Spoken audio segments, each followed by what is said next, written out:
Muito obrigado, Jesus. Aplauda o Senhor pelas ofertas, amém? Ô, glória!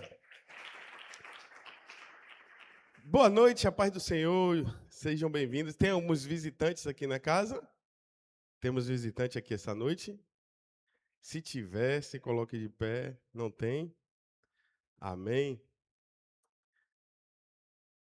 Então, já que não tem visitante, todos já me conhecem. Sou o diácono Wagner.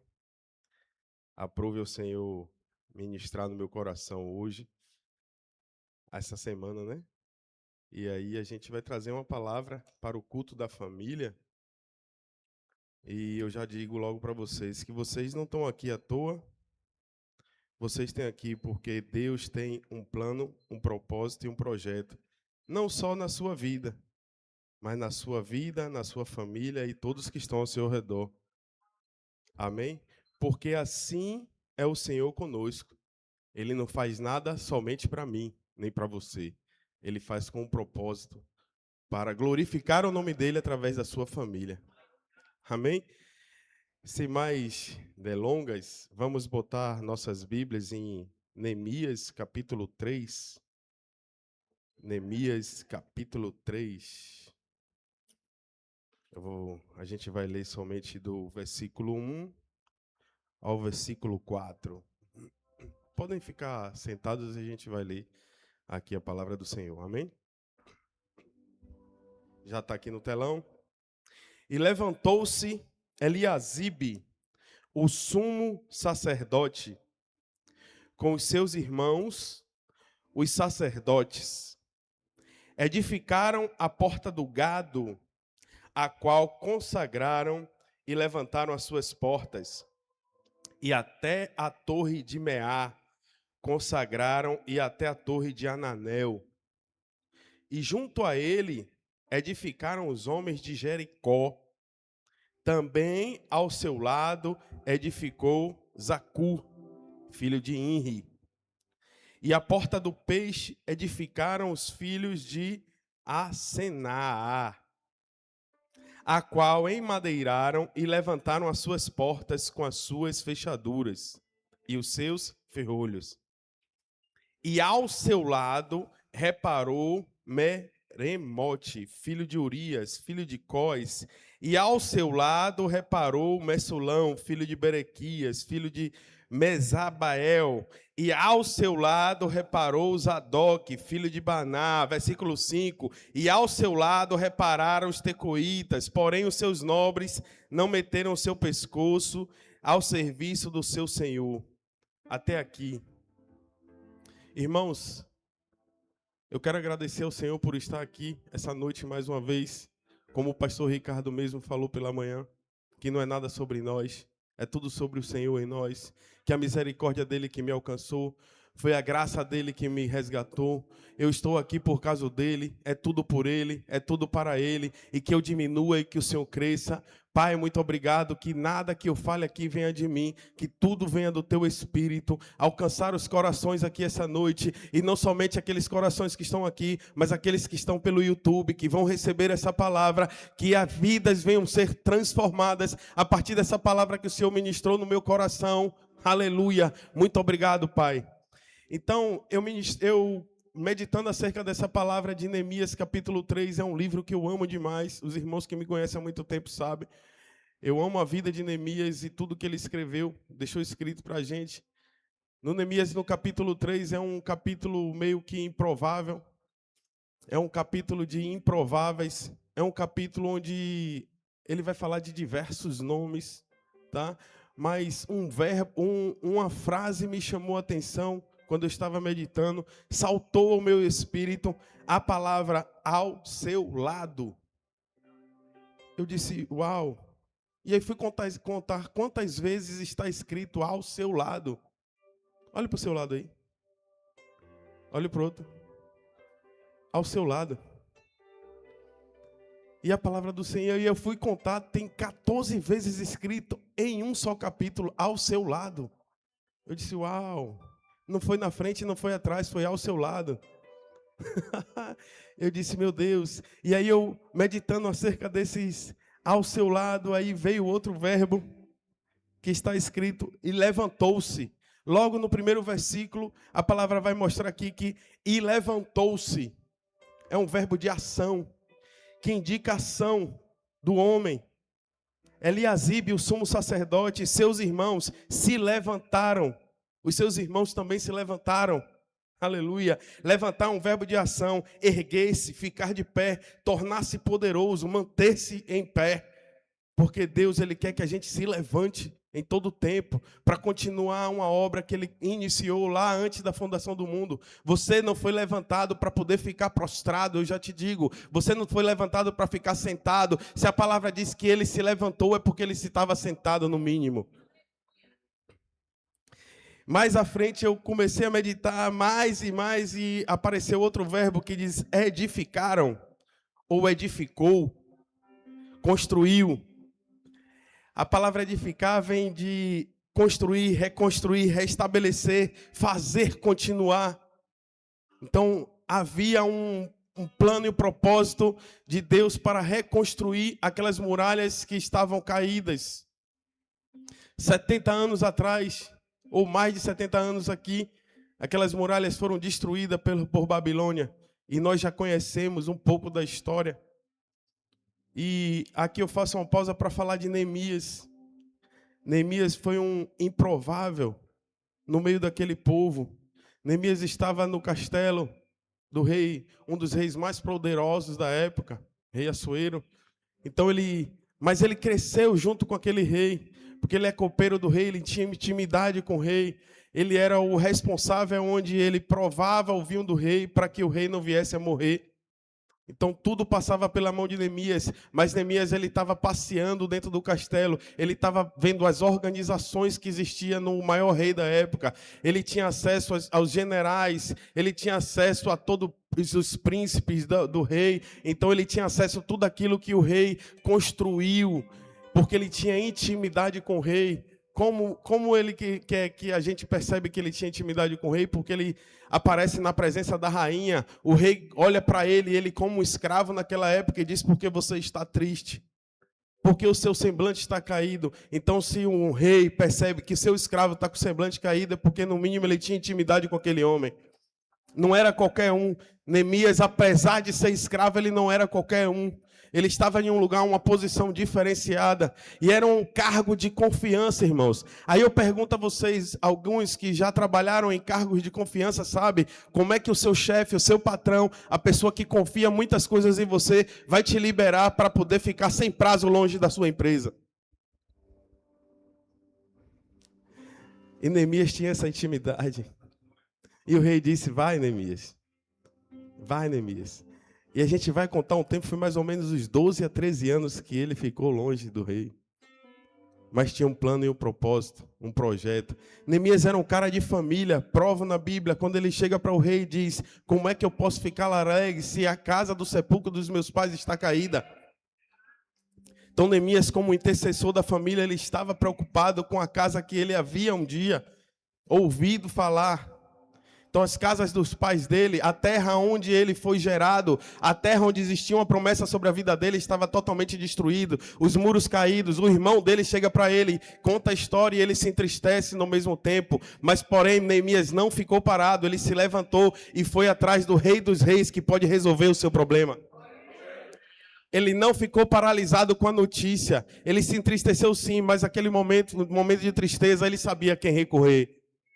Apesar de ele não estar envolvido com os sacerdotes, apesar de ele não estar envolvido em Jerusalém, ele sabia o Deus que ele servia. E ele foi atrás do Deus que era o Deus dos pais dele. Aleluia. E ele começa a orar, interceder e pedir perdão pelos pecados dos seus pais. Esse é o valor da intercessão, irmãos. Por nossa família, por mais que os pais erraram, por mais que a sua família errou, ei, não fique julgando, não fique apontando, simplesmente vá orar a Deus, peça perdão junto com seu irmão e diga: Senhor, eis-me aqui para poder ajustar aquilo que foi caído. E foi isso que Neemias fez, se colocou à disposição para poder restaurar aquilo que se havia perdido. E Neemias, ele vai até o rei e o rei libera ele, todos nós já sabemos. Mas eu quero me atentar única e exclusivamente nesse capítulo 3, porque me chamou a atenção de vários nomes que vão ser falados aqui. E a própria Bíblia não dá nem muitos significados aos nomes. Mas esses nomes, irmãos, eles não foram escritos aqui à toa. Eles foram escritos aqui não somente como um censo de IBGE, não somente como um censo para dizer que ali existia tantas e tantas pessoas, mas eles foram escritos ali para mostrar que a unidade, que a união das famílias podem fazer coisas extraordinárias. E que cada nome daquele tem a sua importância dentro da construção das muralhas de Jerusalém. E os muros de Jerusalém caídos apontam para o que a vida espiritual de Jerusalém estava. Porque não foi naquele momento que Jerusalém foi liberta. Eles foram libertos há alguns anos atrás, mais ou menos 50 anos atrás. E eles tentavam e nunca conseguiam. E as muralhas continuam caídas, assim como as famílias estavam muito separadas.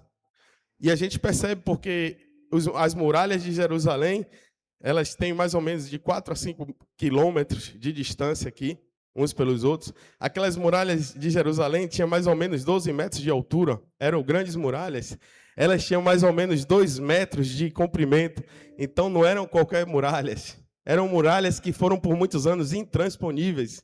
Tinha portas, tinha fechaduras, tinha cercos, então dificilmente algum inimigo conseguia adentrar, mas nesse momento, nesse cenário, as portas, os muros, as trancas, os ferrolhos estavam todos caídos. E aqui representa, muitas vezes, a vida de muitas famílias, muitos lares que estão desse jeito. Um dia foi alguma coisa, mas hoje está caído, está destruído, porque o inimigo veio e destruiu tudo. Mas, um dia, Deus levantou um servo improvável para poder iniciar uma grande obra. E ele recebe o projeto de Deus, e ele ora ao Senhor, lindo de Neemias, que tudo que ele faz, ele vai à oração. Tudo que ele faz, ele pede oração ao Senhor. Antes de ele passear por aquelas muralhas caídas, ele para e ora, e aí ele vai no meio da madrugada. Aí até a gente conversando ontem, como é que um cara que vai fazer uma varredura em um local para poder fazer um grande projeto, vai à noite, como é que ele vai enxergar o que é que tem caído? Como é que ele vai enxergar os segredos? É só Deus, irmão. É milagres. E Deus vai dando estratégias a Neemias. Amém? Outro verbo que eu achei nesse capítulo foi reparou. Ou reparar, fortalecer, prevalecer, endurecer, ser forte. Restaurar fala disso, reparar fala disso, de você reparar aquilo que foi quebrado, aquilo que foi destruído. E literalmente aquelas muralhas estavam todas destruídas, era quase pó já, eram brasas, eram portas queimadas. No capítulo 2, no versículo 13, vai dizer que quando ele estava passeando, ele contemplou que os muros de Jerusalém estavam fendidos, ou seja, destruídos, e as suas portas que tinham sido consumidas pelo fogo. Então estava tudo em ruínas, literalmente em ruínas. E Neemias até tentava passar com o cavalo, mas tinha lugares que nem as patas do cavalo passavam. E ele tinha que fazer a volta, e ele contemplando aquilo tudo. Mas Deus deu uma estratégia poderosa a ele. E é essa estratégia que eu trouxe para vocês essa noite. Porque no decorrer do capítulo 3, a gente vai ver que ao lado de um grupo tinha outro grupo, ao lado de outro grupo tinha outro grupo, ao lado de outro grupo tinha outro grupo. E que grupos são esses, Wagner? Não somente os grupos que moraram das famílias que moravam dentro de Jerusalém, mas veio famílias de longe, veio famílias de Gibeá, de Jericó, veio grupos de ourives, veio grupos de construtores, veio grupos de serralheiros, vários e diversos grupos, mas todos esses grupos, interessantes que em cada parte do muro eram famílias que estavam ali sendo restabelecidas. De frente para aquelas muralhas que estavam caídas, que estavam destruídas, um irmão tinha que se juntar com o outro. A palavra vai dizer que os irmãos dos sacerdotes foram os primeiros a se juntar. Então, se eles se levantaram para se juntar, é porque no mínimo eles estavam separados. E Deus não quer que a gente se separe de ninguém. O primeiro plano, propósito e projeto da vida de Deus para nossas vidas é a nossa família. São os nossos irmãos. Primeiro a família de casa e depois a família igreja. Ao seu lado, existe uma pessoa que Deus escolheu para construir junto com você. E muitas vezes a gente vem para a congregação ou a gente sai de casa, não dá o devido valor que aquele irmão ou aquela irmã necessita. Porque muitas vezes tem pessoas que estão ao seu lado, que está entristecida, com a alma angustiada, desesperado, necessitado. E você muitas vezes, ou eu, nem olhamos para a cara daquela pessoa para dizer um glória a Deus, um aleluia, amém, Deus te abençoe, Jesus te abençoe. Ei, irmãos, Jesus nos chamou para esse propósito, para olhar nos olhos um do outro e dizer, ei, Jesus te ama, Jesus te ama, já basta, já levanta uma vida. Então não se paralise por coisas desse mundo. Não se deixe levar por essa ansiedade do mundo que está botando dentro das nossas cabeças, onde a gente tem pressa para tudo, onde as pessoas não têm valor, mas as coisas têm mais valor do que as pessoas. Não se tratava somente sobre muros, mas se tratava sobre restauração de grupos familiares, do próprio Israel, que estava separado. Deus, ele não fez Israel para andar totalmente separado. Deus, quando ele tirou o povo do Egito, que botou no exército, ele organizou as famílias em tribos. Ele organizou tudo certinho, mas ele disse assim, ó, vocês vão se mover todos juntos. Quando existia um movimento que a arca se levantava, cada tribo se levantava, a Judá levantava a bandeira, a outra levantava a bandeira, Zebulon levantava a bandeira, Benjamim se levantava a bandeira, todos se uniam e nenhum exército conseguia destruir eles porque eles estavam unidos. Em um só propósito, em um só corpo, em um só pensamento. Ninguém conseguia destruir eles. Além do poder que se operava quando eles estavam juntos. Porque a palavra do Senhor vai dizer em Salmo 33, que ó, quão bom e quão suave é que os irmãos estejam em união. Aleluia, o versículo 3 vai dizer que ele ordena a bênção. Ei, quando você está unido a seu irmão, quando você está unido a seu irmão, a sua irmã, ele diz, eu me faço presente. Jesus, ele fica alegre quando a gente está junto. Irmão, tem uma coisa que é impossível de ele operar quando a gente está junto. É impossível de ele não operar quando a gente está unido. Porque os céus se movem, há uma ordem liberada nos céus. Quando você se junta ao seu irmão em oração, quando você se junta ao seu irmão em unidade, quando você se junta ao seu irmão em um propósito, dizer, vamos construir isso aqui, vamos fazer isso aqui, vamos porque o Senhor é contigo, vamos porque o Senhor é conosco, lado a lado a gente consegue. Ei, eu sozinho eu não posso nada, porque eu não sou nada sozinho. Nós não somos nada sozinhos. Como foi falado aqui, lindo, pelo pastor, que disse que aquele jumento sozinho não era nada, era um escravo. Ninguém nunca tinha montado nele. Mas quando ele chegou para Jesus, aleluia. Quando ele chegou para Jesus, quando ele andou com os 2 discípulos, já começou o mistério ali. Ele já foi sendo adornado, ele já foi sendo capacitado. E quando Jesus montou dele, ele se tornou um com Jesus. E é isso que é o corpo eclesiástico, é isso que é o corpo da igreja. É quando estamos unidos em um só propósito, em um só pensamento. O Senhor faz prodígios e maravilhas, irmãos. O Senhor faz coisas extraordinárias quando estamos unidos. Ei, se junta com sua esposa, você que é casado em sua casa, começa a ler a Bíblia junto, começa a orar junto, começa a falar da palavra junto para você ver. Esquece televisão, esquece Netflix, esquece Instagram, esquece fofoca e vai falar da palavra para tu ver o que é que vai fazer na sua vida. Porque tem muitas vezes que os nossos filhos só estão aguardando, esperando a gente liberar uma palavra sobre a vida deles. E muitas vezes a gente está nessa ansiedade de estar olhando a vida dos outros no Instagram, de estar fazendo isso, aquilo, trabalho, dinheiro, correria, e esquece que o melhor momento é quando estamos na mesa, unidos, lado a lado. Eu boto o Edila aqui, Vinícius aqui, a gente fica, e eu começo a dar aula para eles, irmão. A melhor aula que você tem que dar é dentro da sua casa. Não somente das palavras, mas com vida. Aleluia. Quando a gente se junta em casa, Edila até brinca comigo, calma, porque você está muito acelerado. Calma, volta. Eu digo, é mesmo. E uma vez eu me assustei quando eu li a palavra em Gênesis, se eu não me falha a memória, capítulo 33, quando Jacó ele está voltando com todo aquele gado, com os filhos dele, eram muitos filhos, mulheres, e ele encontra com o anjo, e o anjo bate na coxa dele, e ele vem agora de modo diferente. Mas tem uma coisa que é linda, que Esaú, quando vê ele, abraça ele e chama ele para poder ir no passo dele, e Jacó disse, não, meu senhor, não faça isso comigo, porque agora Jacó entendia que os passos dele não eram os mesmos passos dos filhos e do gado, e ele diz assim, ó, eu não posso ir contigo, porque eu preciso andar no passo do gado, Porque tem muitas vezes que a gente quer se acelerar, esquece de quem está do nosso lado, e a gente quer correr muito à frente. E muitas vezes essa corrida na frente, a gente esquece que tem pessoas do nosso lado precisando muito mais de mim e de você.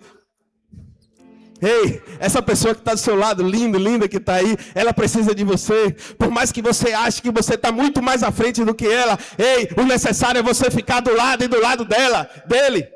Aleluia. E isso, irmão, falou muito comigo, porque eu já sou assim nessa aceleração diária, quero fazer tudo rápido. E para o Senhor dizer, ei Wagner, não adianta ser acelerado não, porque senão você vai acabar atropelando muitas pessoas. Não precisa atropelar ninguém. Eu te chamei, você não era nada, você não é ninguém. Agora que você está caminhando, você quer ser mais do que as pessoas? Se aquieta, meu filho. Senhor. Ande no passo do gado. Quem é o seu gado? É seu filho, é sua esposa. Não quero ensinar muitas coisas de vez a eles.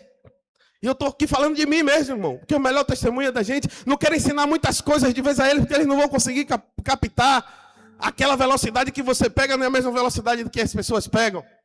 Eu digo, meu Deus. Aí uma certa feita eu explicando para uma tia minha, mãe de Litsa. E ela também, ia explicando, falando na palavra, meu filho, calma. Eu não consigo entender tudo assim de vez, não, calma. Eu disse, ai meu Deus, me perdoe, minha tia. E às vezes a gente quer fazer isso. A gente esquece que do nosso lado tem alguém que precisa da gente. E também a gente esquece que do nosso lado tem pessoas que estão muito mais à frente que a gente, mas a gente às vezes quer ultrapassar aquela pessoa que está na frente da gente. Só que aquela pessoa que está na frente da gente, ela tem muito mais experiências vividas que eu e você. Eu digo isso da minha pastora, a própria palavra diz que você não é maior do que o seu mestre. Então você tem que fazer o quê? Andar lado a lado com ele ou com ela. E eu te digo, é maravilhoso quando você tem alguém como a pastora Néa, como o pastor Ricardo, pastora Grazi, pessoas que já têm mais experiências de vida, mais experiência no evangelho, mais experiência de vivida, mais experiências com Deus. Ande lado a lado, não queira se afastar muito não, porque você pode perder aquilo que ela tem para derramar na sua vida. Ou seja, nós temos que andar lado a lado. Seja da pessoa que está muito mais à frente da gente em algumas evoluções e algumas pessoas que ainda não chegaram no seu nível. Você tem que andar lado a lado. É lado a lado. Eu vim aqui essa noite para você, para aproveitar. Ande lado a lado com seu irmão. Ande lado a lado com seu pastor. Ande lado a lado com seu líder. Porque você vai conseguir construir coisas que ainda você não conseguiu. E como é que eu provo isso, Wagner? As muralhas estavam caídas, irmãos. Se o irmão, eu mandei, não sei se eu mandei para ele aí uma foto do muro caído. Irmãos, é impossível. É naturalmente, humanamente impossível se levantar uma muralha daquela de quase 5 quilômetros de distância. Na época não existia tecnologia, não existia maquinário, não existia nada do que existe hoje. Talvez não existia nem as argamassas que tem hoje, que é fácil. Imagina aquele povo se olhando um para o outro incapacitado, tendo que construir bloco por bloco, tendo que limpar a sujeira todos os dias, varrer. Eles se cansaram, eles fadigaram, se entristeceram, e além de todos os dias eles terem que se levantar e ir até aquela muralha para poder botar um bloquinho em cima de um bloquinho, ainda existia a fúria do adversário. Porque todas as vezes que a gente se levanta para reconstruir algumas coisas na nossa vida, e principalmente dentro da nossa família, ei, não se preocupa, o diabo, vosso adversário, ele vai querer combater com você. Mas existe uma frase de um pastor maravilhosa que ele diz: se você não estiver combatendo com o diabo pelo caminho, é porque você está andando do lado dele. Então cuidado. Então muitas vezes a gente transfere, o diabo se levantou, o trabalho dele é isso, é te paralisar para não vir reconstruir aquilo que um dia foi derrubado por ele. Então, quando você se levanta, o diabo ele também vai querer se levantar e vai usar pessoas como Sambalate e Tobias, que tem até posições sociais, e eles vão ficar criando projetos para poder destruir a sua vida. E aí muitas vezes você acha que é por causa de você, ele me acha feio, isso, ei, não tem nada a ver com isso. A nossa briga não é na carne, não é na terra, a nossa briga é nas regiões celestiais. Então entenda que muitas vezes você ganha muitas batalhas no joelho, dizendo: Senhor, isso é comigo, isso aqui não é para me destruir, isso aqui é para me erguer, isso aqui é para me levantar. Aleluia! Olha aí, um pedaço dessas muralhas, irmão. Eram pedras, não eram pedras leves, não eram qualquer pedras. E aqui não tinha pedreiro, não, irmão. Não tinha pedreiro, não tinha pintor, carpinteiro. Eram ourives, gente que trabalhava com ouro. Eram perfumistas, gente que trabalhava com a delicadeza do perfume. Eram sacerdotes que estavam acostumados em matar animal, para sacrificar animal. E aqui eu vejo um Neemias sendo levantado por Deus, sem status. O Neemias é um homem simples como eu e você, e Deus deu uma direção a ele para unir pessoas, propósitos, junto com o projeto. Disse: ei, Neemias, você também não vai trabalhar só, filho. Você vai chamar Marcos, você vai chamar Luciana, você vai chamar Adriele, você vai chamar Roberto, você vai chamar Wagner, você vai chamar Leandro, você vai chamar cada um que está separado para juntar, para poder começar uma grande obra que eu tenho nessa IBVC, para chamar o irmão, a irmã, aquela irmãzinha que senta lá no fundo, aquele irmãozinho que senta lá no fundo, aquele irmãozinho que só vem domingo de noite. Ei, ele também é importante, eu também posso resgatar ele, eu também posso resgatar ele. Tem alguém na sua família que ainda não conheceu o Deus que você serve, ele também tem propósito na sua vida. Ele também faz parte desse propósito, porque a palavra do Senhor diz que creia no Senhor Jesus Cristo e será salvo tu e a tua casa. Então, ei, continue crendo, continue confiando que o Senhor é poderoso para fazer infinitamente mais. Então não despreze os improváveis. Porque nem todo mundo, como sempre a pastora Néa fala, nem todo mundo vai subir no púlpito. Nem todo mundo vai pregar a palavra. Fala de microfone. Nem todo mundo vai bater bateria. Nem sei para onde é que vai. Nem todo mundo vai cantar, porque não foi para isso que você foi chamado. Mas tem gente, irmão, que é um diácono, um diaconisa de excelência. E Deus chamou ele ou ela para fazer isso. E eu digo até de uma irmãzinha que tem aqui, irmã Josenice, eu digo... Quando ela não monta a Santa Ceia, a gente fica atrapalhado. Porque ela foi chamada para isso, ele foi chamado para aquilo. Cada um no seu quadrado. Teve um irmãozinho aqui com a gente ontem que disse assim: eu sou encanador. Eu disse: por que você não disse logo, benção? Pensava que você era só motorista. E tem dons que estão nele, que estão escondidos. Mas eu preciso, ou você precisa dizer: vem cá, irmão, eu preciso de você para poder fazer isso. E é assim que constrói uma grande obra. Teve uns 3 irmãos aqui que deram uma de engenheiro esses dias, que chegou esse monitor aqui gigante. E a gente viu que era muito caro para poder pagar uma pessoa profissional para fazer. Tá vendo alguma coisa de amador aí, irmão? Foram 3 irmãos que Deus deu sabedoria. Passaram um dia aqui, mas só não foram 3 irmãos, foram 3 famílias. Porque enquanto eles estavam aqui o dia todo, fazendo essa grande obra aqui, aleluia, as famílias, as mulheres estavam em casa orando por eles, estavam tomando conta do filho. Então, a grande obra é assim. Vão ter pessoas que vão estar aqui fazendo, mas você vai estar em casa como mulher ajudando. Ou o homem vai estar em casa trabalhando e você vai estar aqui orando por ele. E isso é uma grande família do Senhor. E todos nós temos importância no reino. E aí eu vim aqui para dizer para você, mais uma vez, que assim como esses nomes, que vocês podem até depois buscar, vocês vão ver que são nomes simples, que não têm significância, que pouco você vai ver falar na Bíblia sobre eles. A não ser os sumos sacerdotes, que foram os primeiros que se levantou, e não falo somente da figura do sacerdote em si, porque hoje nós somos sacerdócio real, povo santo, separado, escolhido, e nós como sacerdócio real e sacerdotes da nossa casa, nós temos que nos levantar e dizer: ei, eu sou o primeiro a começar essa grande obra, ei, eu vou me posicionar, eu vou me levantar para reedificar minha casa. E como você, sacerdote, começa a se levantar para poder tratar da sua casa, para poder entregar a sua casa ao Senhor, o Senhor começa a fazer coisas extraordinárias, irmãos. Porque um sacerdócio posicionado, o inferno não se aguenta. E Jesus opera, porque assim tem a palavra dele dizendo. Está escrito, irmão. Então tudo que está escrito eu creio.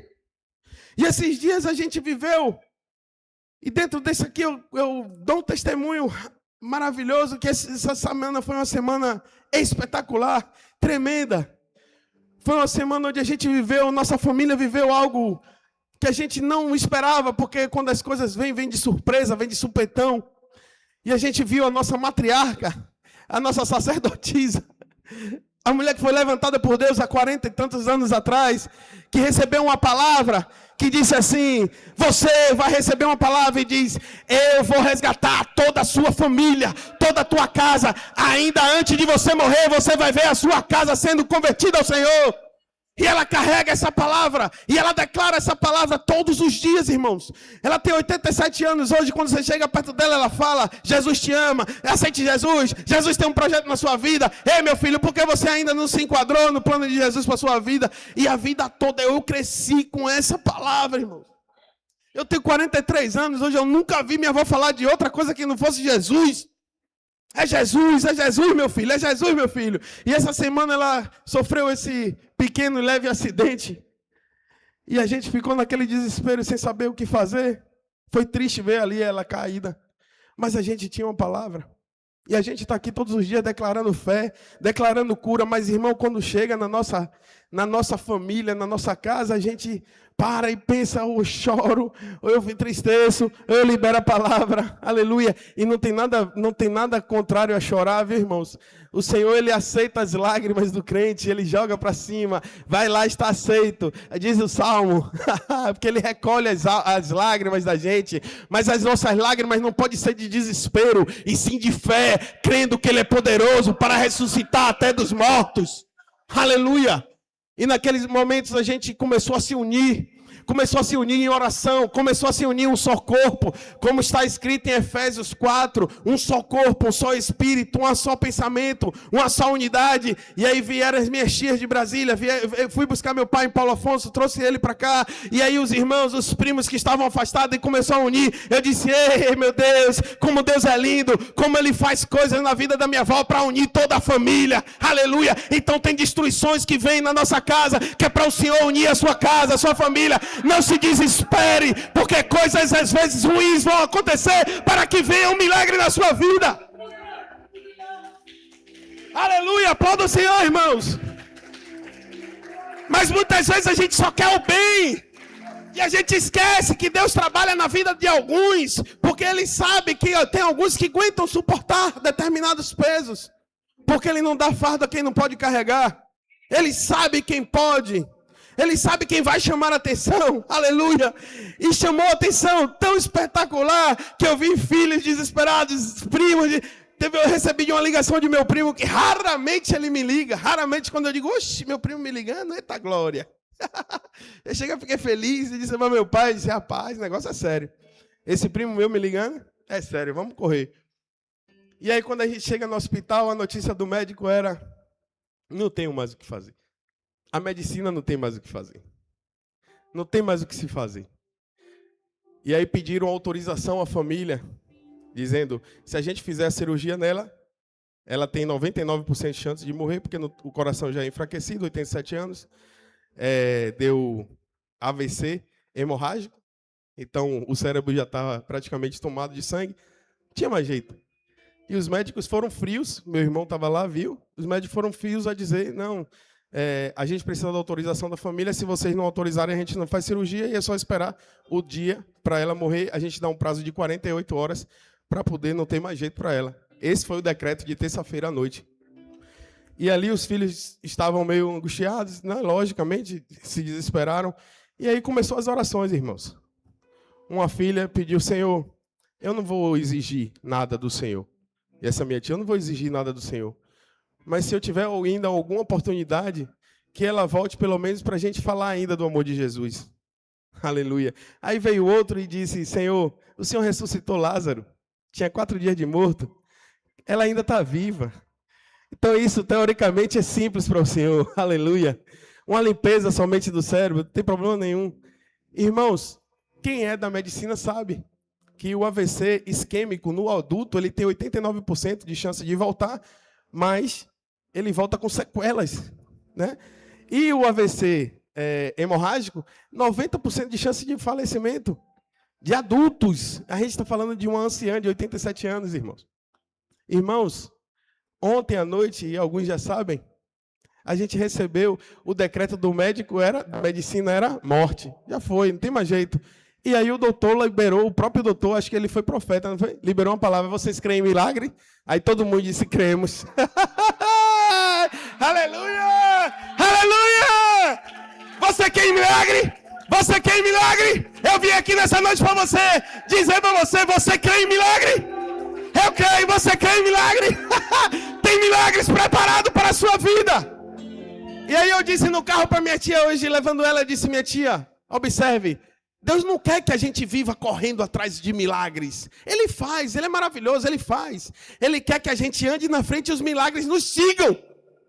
Ele quer que a gente ande por fé, fé na palavra, fé naquilo que a gente não vê. Mas os milagres, eles são sinais que vão nos seguir. Então eu vim aqui nessa noite para dizer: ei, se você tem alguma coisa impossível na sua vida, creia que os milagres podem te seguir sim. Por fé, irmão. Porque Ele deixou uma promessa. E os meus sinais seguirão aqueles que creem. E em meu nome. Aleluia. E na segunda para terça, eu antes de dormir, orar a Bíblia, vou ler a Bíblia. E aí veio aquela nota no meu espírito. Não foi anjo, não foi nada não. Foi uma nota no meu espírito. Zelei aquela palavra de Tábita, que Pedro ressuscitou. Eu digo: uau. Ai, aleluia. Irmão, deitei e dormi.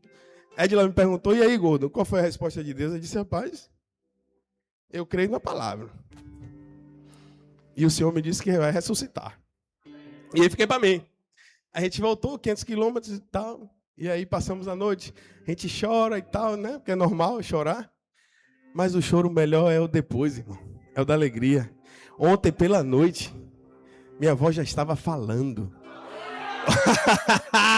Hoje pela manhã meu pai passou o dia ela conversando, ela já reclamando, ela já perguntando pelos netos, pelos filhos, já falando dos salmos. Ela: Andy, recite para mim o Salmo 23, o Salmo 121, o Jesus está comigo. E ela começou a falar e ela começou a declarar, e a vida dela glorifica ao Senhor. Aleluia, aleluia, aleluia, aleluia, aleluia. E minha tia viu Jesus lá, um vulto, Jesus de branco passeando, e a roupa da UTI é azul. E ela me contou: irmão, eu vi Jesus passando aqui. E todas as faculdades mentais delas estão protegidas. Ela lembra de tudo. Ela lembra de todos os nomes da família. Ela lembra de tudo. Não tem uma sequela mental. Aleluia. É só o poder de Deus, irmãos. UTI em coma. Mais de 48 horas em coma, literalmente. E não foi nem induzido, ela mesma entrou em coma. Sem conseguir respirar. Aí meu irmão chegou no hospital, eu disse que botou a mão na cabeça dela. Ele começou a chorar antes, aí o Espírito Santo falou: bote a mão na cabeça dela e ore. Eu ainda opero.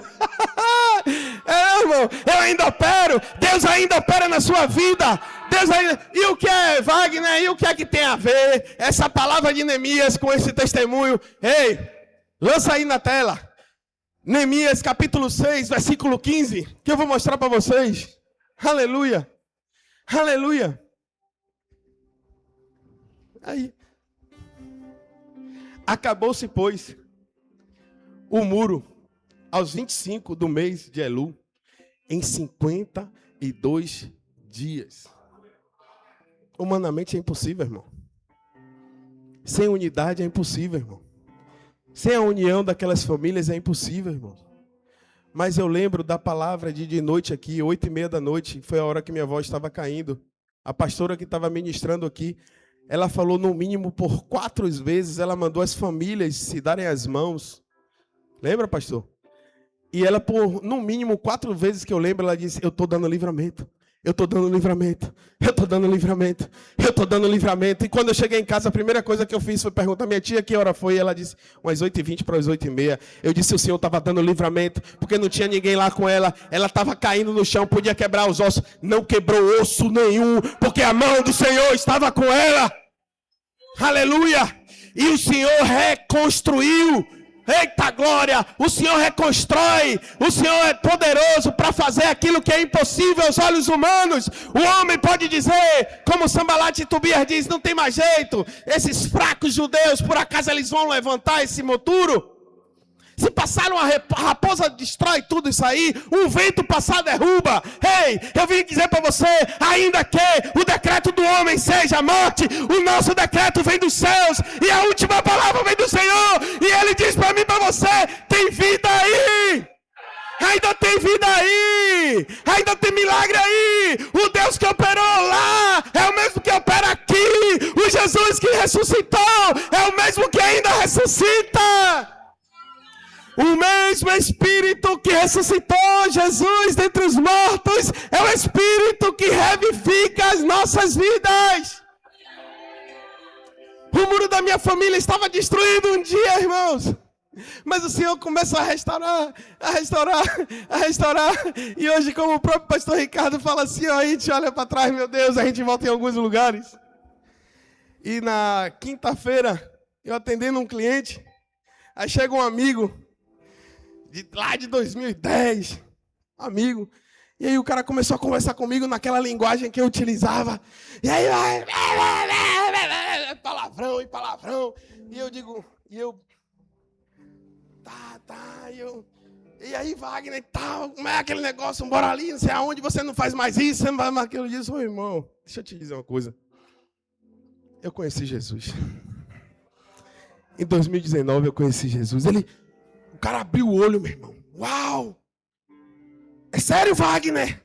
Rapaz, é por isso que você já era aquele cara que ficava na amizade rindo pra todo mundo, não sei o quê.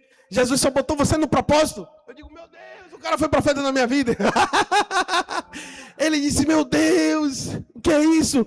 E é isso que ele quer fazer na minha e na sua vida, irmãos. Aquele lugar que você fez parte um dia, quando você voltar, ninguém mais vai reconhecer você. As muralhas já vão ser restauradas. Aquilo que estava caído, ele vai começar a levantar. Aquilo que parecia pó na sua vida, ele vai reestruturar. Porque ele foi mesmo que formou você do pó da terra. Foi ele que criou você do pó da terra. Então ele sabe onde está a sua identidade. Ele sabe quem te criou. Ele sabe aquilo que ele botou em você. E aquilo que ele botou em você tem o poder de restauração, tem o poder de se levantar, tem o poder de se restaurar, de ficar de pé e dizer, Senhor, eis-me aqui, confia essa obra em mim, porque eu pego essa responsabilidade hoje para a minha vida, porque a minha casa é do Senhor, a minha família é do Senhor, a minha casa ainda pode ser restituída, aquilo que está caído na sua casa, começa a se levantar hoje, vamos nos levantar e declarar através da sua boca, se coloquem de pé. Aleluia! Aleluia! Aleluia! Irmãos, eu sinto a unção poderosa do Senhor para dizer, tem milagres para acontecer essa semana na sua vida. Tem milagres essa semana para acontecer na sua vida. Porque o Senhor Jesus, Ele deixou o teu Espírito. O Espírito dEle dizendo que a gente ainda faria maiores obras do que Ele. Aleluia. Que os sinais vão seguir. E que a imposição de mãos tem poder para expulsar demônios. Curar enfermos. E assim é a igreja do Senhor nessa noite. Então somente creia que através da sua vida. Ei, não somente aquela construção como eu já falei. Tinha pessoas ao redor olhando, será que ele vai se levantar hoje? Será que ela vai se levantar hoje? Não tinha só homens, impressionante, que tinha mulheres também carregando bloco. Tinha pessoas improváveis. E às vezes a gente está pensando que é alguma coisa sobre a gente. Ei, Tassi, tem alguém que está olhando para a sua vida e dizendo, se ela se levantar eu também vou, se ela fizer eu também faço. Ei, Adriele, tem alguém que olha para a sua vida todos os dias e diz, se ela continuar eu vou, se ela continuar eu continuo. Ei, Roberto, tem alguém olhando para a sua vida, se ele mudou eu também posso mudar, se ela mudou eu também posso mudar. Ei, eu vim aqui nessa noite para dizer para você, você ainda é referência para alguém do seu lado. Tem alguém do seu lado olhando para você dizendo, eu também quero esse Jesus que ele carrega. Aleluia. Nós somos arrodeados de uma nuvem de testemunho, irmãos. Então por isso todos os dias que você acordar, não diga somente eu sou um crente, eu sou evangélico, eu boto a Bíblia debaixo do braço. Não. Eu carrego o poder de Deus. Eu carrego a marca do Filho de Deus. Eu carrego o Rei dos Reis. Dentro de mim está um Todo-Poderoso. Dentro de mim está um Espírito de excelência. Dentro de mim está aquele que ressuscita mortos. Dentro de mim está aquele que pairava sobre as águas. Mas a uma palavra lhe disse, haja e ouve. Então, tenha essa certeza, essa convicção todos os dias, que aquilo que você acha que você não pode fazer, ei, o Senhor deu o espírito de excelência, de sabedoria, para você construir, para você formar, para você levantar aquilo que está caído. Aleluia! Aleluia! Olhe para suas mãos e diga assim: Senhor, o Senhor botou sabedoria nas minhas mãos. É através da minha vida que o Senhor vai fazer tais coisas, assim, assim, assim. Comece a declarar aquilo que você quer, que seja reconstruído, porque o Senhor ainda restaura, o Senhor ainda reconstrói, o Senhor é poderoso. Aleluia! Aleluia! E debaixo dessa unção, irmãos, quem tem alguma causa impossível para esses dias ser resolvida, que tem uma providência, que tem alguém em sua casa que precisa de uma cura urgente, que precisa de uma intervenção divina, se você tiver no seu coração algo que diz assim: você chegou aqui essa noite dizendo: Senhor, aos meus olhos é impossível, porque muitas vezes a gente está se locomovendo e tenha certeza que Deus, ele faz coisas impossíveis. Como ele falou para Maria: há algo impossível para o Senhor. E eu quero aproveitar, irmãos, essa unção que está nesse lugar. Quem quiser, quem tiver uma causa, vem aqui na frente que a gente vai orar juntos. Você vai orar ao meu lado, a gente vai orar lado a lado, e a gente vai declarar que o Senhor é poderoso para fazer infinitamente mais. Filipenses 4,13 vai dizer que nós temos o poder, aleluia, que o Senhor diz assim: ó, posso todas as coisas naquele que me fortalece.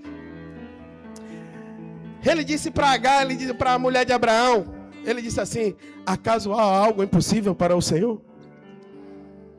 Irmãos, um Deus que gerou um filho na velhice, um homem velho que não tinha mais força física, vigor, mas ele creu e Isaac nasceu.